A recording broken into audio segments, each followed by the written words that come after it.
Har du lyst til at blive klogere på dig selv og andre? Vil du gerne leve et liv med lidt mere lethed og smidighed, så er det her forløb Bliv klogere på dig selv gennem enagrammet helt klart noget for dig. På forløbet der vil du blive præsenteret for 9 forskellige persontyper, der alle har noget, de frygter og noget, de ønsker. Du vil måske kunne genkende dig i en eller flere af typerne, og måske vil du også tænke, nej, den type det er ikke lige mig. Men du skal vide, at vi faktisk indeholder alle typer. Så derfor er jeg helt sikker på, at du vil kunne lære rigtig meget om dig selv igennem det her forløb. Og jeg vil gøre alt for, at vi får det rart ved hinanden, at vi får skabt et fortroligt rum.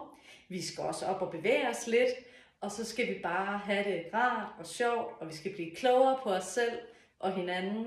Og jeg glæder mig bare helt vildt meget til at folde enagrammet ud for dig, fordi det er et fantastisk persontype værktøj, som virkelig kan åbne verdener.